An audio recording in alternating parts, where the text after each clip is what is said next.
Hello everyone, स्वागत है आप सभी का स्टेप टू सक्सेस क्लासेस में। डेली करंट अफेयर सीरीज में आज की वीडियो में हम लोग फर्स्ट से थर्ड नवंबर 1, 2 और थर्ड 3 दिन का करंट जो है वो एक साथ डिस्कस कर रहे हैं। स्टार्ट करते हैं अपने आज के पहले क्वेश्चन से। पहला क्वेश्चन है, एआई आर्टिफिशियल इंटेलिजेंस या कृत्रिम बुद्धिमत्ता सुरक्षा शिखर सम्मेलन 2023 कहाँ आयोजित किया गया? ऑप्शन है स्विट्जरलैंड, नीदरलैंड, जर्मनी और इंग्लैंड। तो इसका जो सही जवाब है वो आपका ऑप्शन डी है। ये सम्मेलन जो है वो इंग्लैंड में आयोजित किया गया है। इसका आयोजन जो है वो 1 से 2 नवंबर के बीच इंग्लैंड का शहर है बकिंघम शायर, ठीक है, वहां पर ये ब्रिटिश सरकार द्वारा सम्मेलन आयोजित किया गया है। ये इसमें देशों के नाम लिखे हैं जिसमें भारत भी शामिल है, जिसने इस सम्मेलन में भाग लिया है। इस सम्मेलन में इसके अलावा वैश्विक थिंक टैंक, जो ग्लोबल थिंक टैंक्स हैं इस डायरेक्शन में, एआई स्पेशलिस्ट, उसके बाद से प्रशिक्षण शैक्षणिक संस्थान, प्रसिद्ध शैक्षणिक संस्थान, इन सभी लोगों ने इसमें भाग लिया है, ठीक है।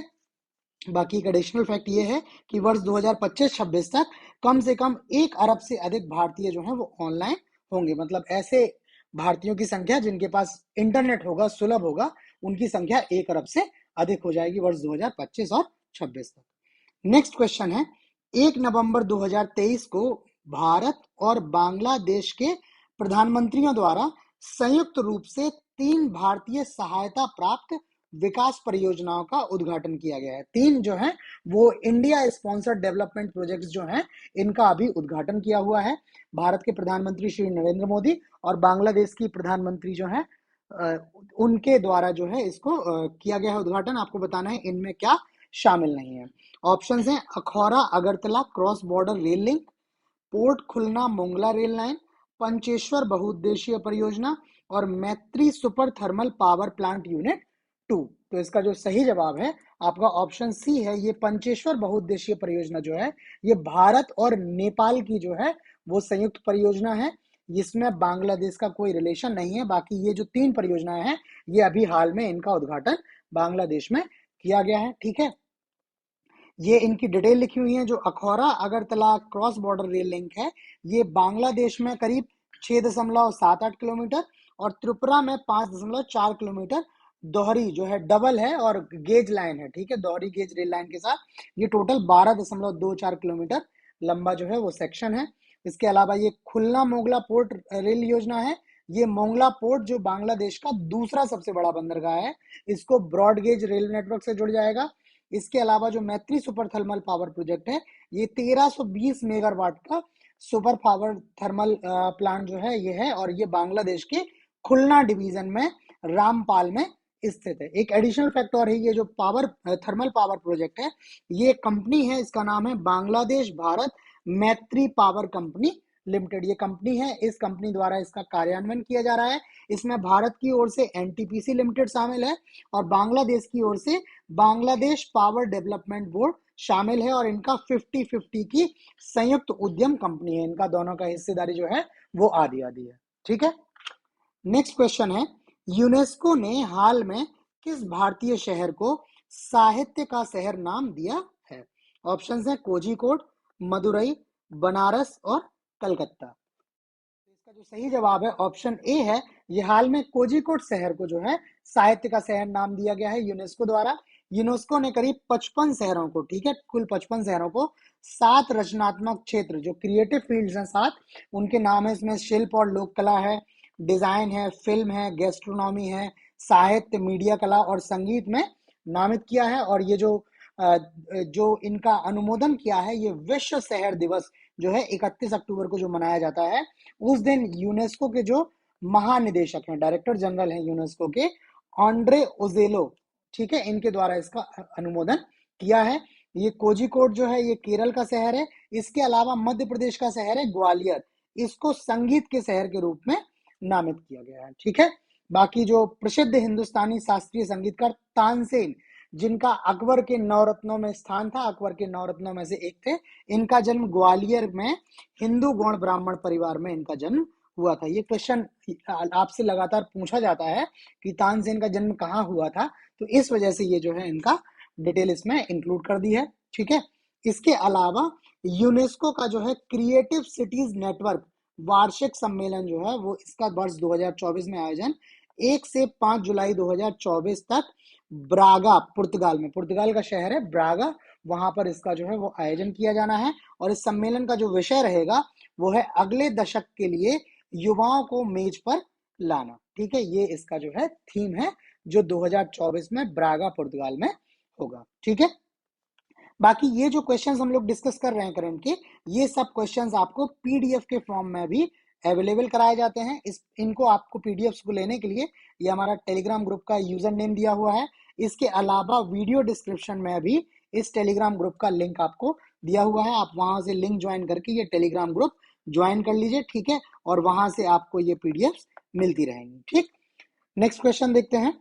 नेक्स्ट क्वेश्चन है, वैश्विक सांस्कृतिक समझ के लिए वर्ष 2023 का ब्रिटिश अकादमी पुस्तक पुरस्कार किसने जीता है? ठीक है, ऑप्शन है आपके नंदिनी दास, अरुंधति रॉय, झुम्पा लाहिड़ी और किरण देसाई। ठीक है, तो इसका जो सही जवाब है ऑप्शन ए है, ये नंदिनी दास जी को इस वर्ष का ब्रिटिश अकादमी पुरस्कार दिया गया है। इसके अलावा ये तीन नाम है, जो अरुंधति रॉय जी का नाम है, झुम्पा लाहिड़ी और किरण देसाई, ये बहुत चर्चित नाम है, इनसे लगातार क्वेश्चंस पूछे जाते हैं, तो इनके बारे में भी आपको डिटेल्स बता दूं।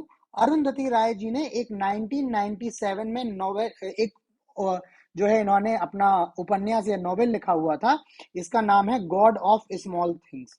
ठीक है, गॉड ऑफ स्मॉल थिंग्स। ठीक, ये इन्होंने नॉवेल लिखा था और ये इनका डेब्यूट नॉवेल, मतलब इनका पहला नॉवेल था, और इस नॉवेल के लिए इनको मैन बुकर पुरस्कार दिया गया था। ठीक है, मैन बुकर जो प्राइज है वो इनको दिया गया था अरुंधति राय जी को।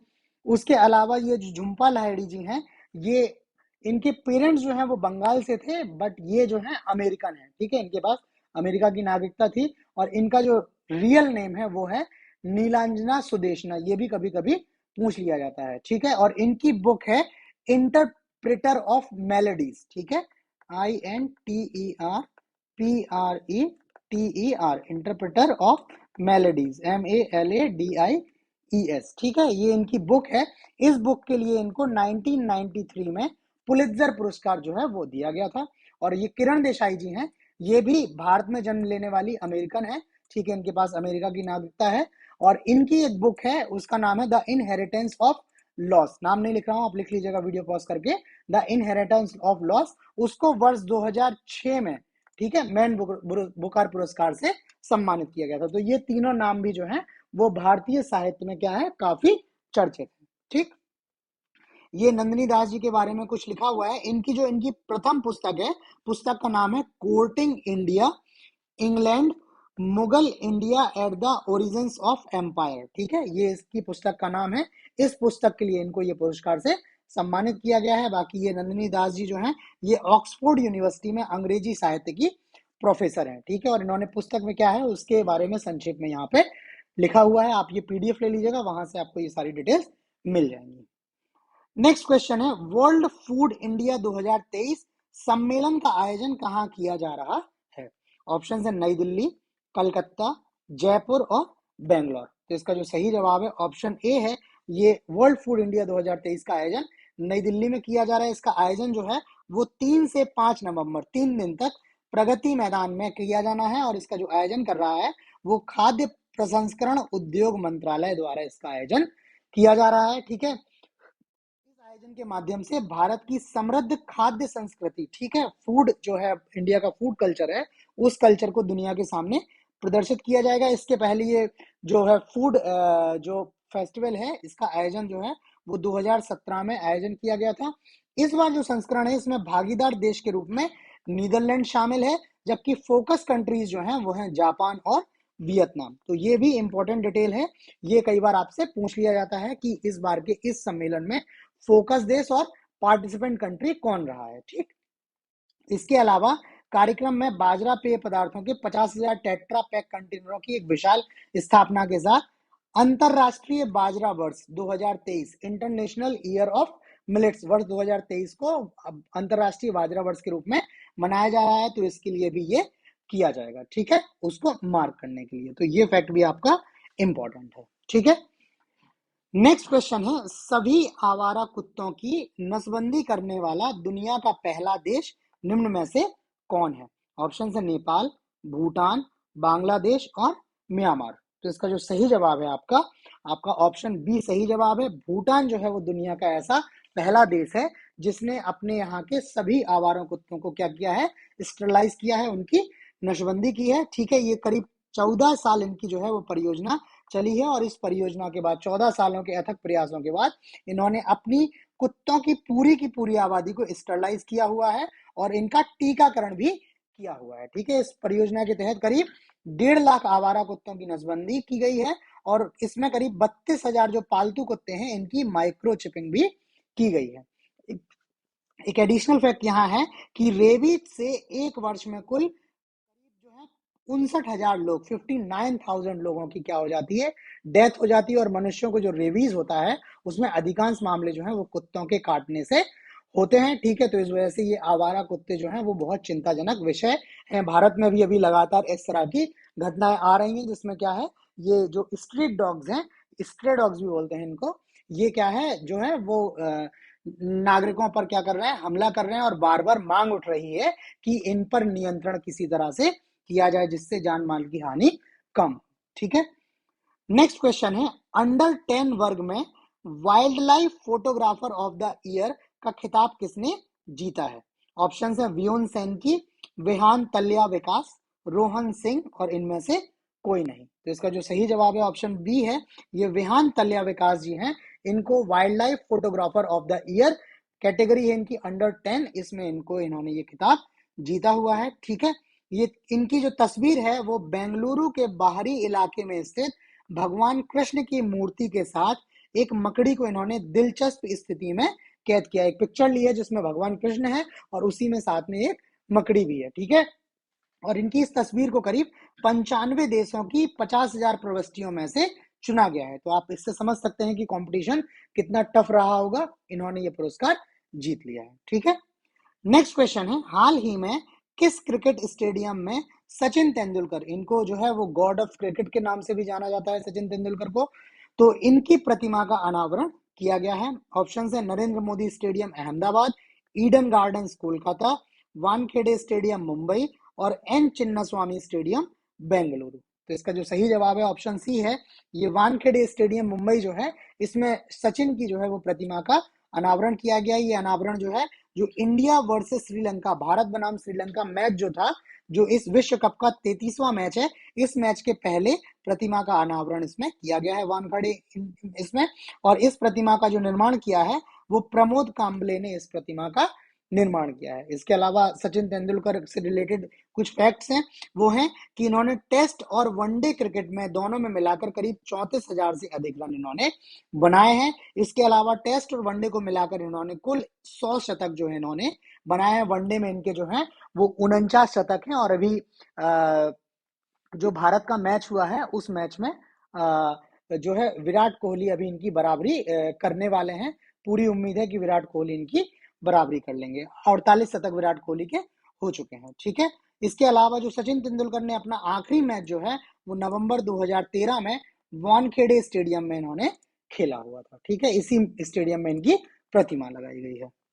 नेक्स्ट क्वेश्चन है हाल ही में लीला ओमचेरी का नई दिल्ली में निधन हो गया है। ठीक है, वह थी, आपको बताना है किस क्षेत्र से संबंधित हैं, अर्थशास्त्री, इतिहासकार, लेखक और शास्त्रीय संगीतकार। तो इसका जो सही जवाब है ऑप्शन डी है, ये लीला ओमचेरी जी जो हैं ये शास्त्रीय संगीतकार हैं। ठीक है, इनका अभी क्या है नई दिल्ली में निधन हो गया है। इन्होंने भारतीय शास्त्रीय और लोक संगीत की विभिन्न धाराओं में अपने शोध कार्य के लिए इनको पहचाना जाता है। इन्होंने थेवरम गीतों और कथकली संगीतम की ओर लोगों का ध्यान आकर्षित किया है। यहाँ पर इन्होंने विशेष कार्य किया है और संगीत के क्षेत्र में योगदान के लिए इन्हें वर्ष 2005 में पद्मश्री से सम्मानित किया गया था। जो पद्म पुरस्कार हैं, पद्मश्री पद्म पुरस्कार है, उसमें आता है पद्मश्री, पद्म भूषण और पद्म विभूषण, ये 3 पुरस्कार हैं, तो इनको पद्मश्री से सम्मानित किया गया था। नेक्स्ट क्वेश्चन है नाइट फ्रैंक इंडिया द्वारा जारी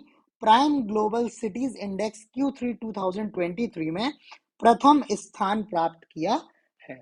ऑप्शन है मनीला, दुबई, शंघाई और मुंबई। तो इसका जो सही जवाब है ऑप्शन ए है, ये फिलीपींस है। फिलीपींस में मनीला स्थान है, तो उस मनीला ने क्या है इसमें प्रथम स्थान किया है। इसके अलावा जो लग्जरी घर हैं उनकी कीमत में बढ़ोतरी के मामले में मुंबई को वैश्विक स्तर पर 46 शहरों में चौथा स्थान मिला है। मतलब दुनिया का चौथा सबसे महंगा जो है वो कीमत बढ़ोतरी के मामले में क्या है, जो है मुंबई शामिल हुआ है। ठीक है।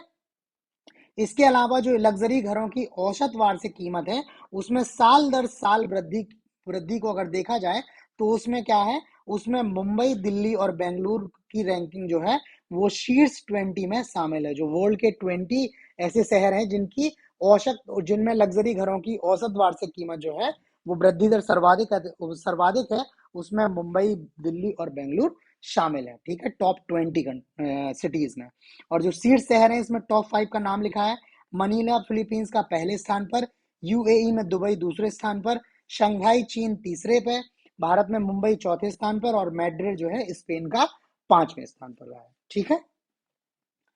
नेक्स्ट क्वेश्चन डिस्कस करने से पहले मैं आपको बता दूं कि चैनल पे जो आप यूट्यूब पे शॉर्ट्स देखते हैं तो चैनल पे आपको जीएस के या जीके के, जनरल स्टडीज या जनरल नॉलेज से रिलेटेड शॉर्ट्स भी अवेलेबल हैं। रोज एक शॉर्ट अपडेट होता है, उसमें ऑलमोस्ट आपके 4 से 5 क्वेश्चंस होते हैं। ठीक है, मल्टीपल चॉइस क्वेश्चंस के फॉर्म में होते हैं और ये वे क्वेश्चन हैं जो लगातार एग्जाम्स में पूछे जाते हैं। ठीक है, इस तरह के क्वेश्चंस उसमें रखे हैं जो लगातार एग्जाम्स में पूछे जाते हैं ताकि आपका उनके माध्यम से क्या है, क्विक रिवीजन होता रहे। तो जो लोग ये वीडियो देख रहे हैं वो चैनल पर जाकर ये शॉर्ट्स भी चेक कर सकते हैं। ठीक है, आपको इनसे डेफिनेटली बहुत बेनिफिट मिलेगा। ये मुश्किल से 50 से 60 सेकंड का वीडियो होता है, वीडियो फॉर्म में होता है, आप इनको देख सकते हैं। ठीक है। नेक्स्ट क्वेश्चन हमारा है, हाल ही में किस देश में दुनिया का सबसे ऊंचा परमाणु अनुसंधान रिएक्टर स्थापित किया गया है? न्यूक्लियर रिसर्च रिएक्टर जो है स्थापित किया है। ऑप्शन है बोलीविया, भारत, जर्मनी और पोलैंड। तो इसका जो सही जवाब है ऑप्शन ए है। ये दक्षिण अमेरिकी देश है बोलीविया, वहां बोलीविया में ये दुनिया का सबसे ऊंचा परमाणु अनुसंधान रिएक्टर जो है स्थापित किया गया है। इसकी जो ऊंचाई है वो समुद्र तल से करीब 4000 मीटर की ऊंचाई पर इसको स्थापित किया गया है। इसकी जो स्थापना है वो रोसाटम, जो रूस की परमाणु ऊर्जा कंपनी है, उसके द्वारा किया गया है। और ये बोलीविया के एल ऑल्टो में रिएक्टर स्थापित किए गए। क्षेत्र का नाम है एल ऑल्टो। ठीक, और ये रिएक्टर जो है वो वर्ष 2025 तक संचालित किया जाएगा। ठीक है, इसमें वीडियो में जो भी इंपॉर्टेंट फैक्ट्स हैं वो तो हम डिस्कस कर ही ले रहे हैं, बाकी जो डिटेल्स हैं आप पीडीएफ ले लीजिए, वो डिटेल्स आपको पीडीएफ से मिल जाएंगी। ठीक है। नेक्स्ट क्वेश्चन है, हाल ही में कौन सा विश्वविद्यालय स्वयं का सैटेलाइट लॉन्च करेगा? कौन सा भारतीय विश्वविद्यालय है जो अपना सैटेलाइट लॉन्च करने वाला है? ऑप्शंस हैं अलीगढ़ मुस्लिम विश्वविद्यालय, चंडीगढ़ विश्वविद्यालय, दिल्ली विश्वविद्यालय और जवाहरलाल नेहरू विश्वविद्यालय। तो इसका जो सही जवाब है ऑप्शन ए है। ये अलीगढ़ मुस्लिम विश्वविद्यालय जो है वो अपना सैटेलाइट लॉन्च करने वाला है। ठीक है, अंतरिक्ष विभाग के तहत काम करने वाले भारतीय राष्ट्रीय अंतरिक्ष संवर्धन प्राधिकरण केंद्र द्वारा इसकी मंजूरी जो है दे दी गई है। ये एएमयू जो है वो सैटेलाइट जो करने वाला है इसका नाम है एसएसएमयू सेट। ठीक है, ये नैनो सैटेलाइट जो है इस प्रोजेक्ट को मंजूरी देगी है। सैटेलाइट का जो प्रोजेक्ट का नाम है वो एएमयू अलीगढ़ मुस्लिम यूनिवर्सिटी के संस्थापक हैं सर सैयद अहमद खान। ठीक है, इनके नाम पर इसका जो है वो नाम रखा गया है। बाकी सैटेलाइट का जो उद्देश्य है वो एक नोबेल इमेज कंप्रेशन एल्गोरिथम को इंट्रोड्यूस करना है। इस उद्देश्य के लिए सैटेलाइट लॉन्च किया जा रहा है। ठीक है, तो आज करंट अफेयर्स में इतना ही है। बाकी आपको वीडियो कैसा लगा प्लीज हमें लाइक करके कमेंट करके जरूर बताएं। ठीक है, अगर आपके कोई सजेशंस हो तो वो भी आप हमें कमेंट करके बता सकते हैं। और चैनल को अगर आपने सब्सक्राइब नहीं किया है तो चैनल को सब्सक्राइब कर लें, नोटिफिकेशन ऑन कर लें ताकि आपको टाइमली अपडेट्स मिलते रहें। ठीक है, तो आज इतना ही करंट अफेयर्स में, बाकी कल मिलते हैं नए वीडियोस के साथ। तब तक के लिए धन्यवाद।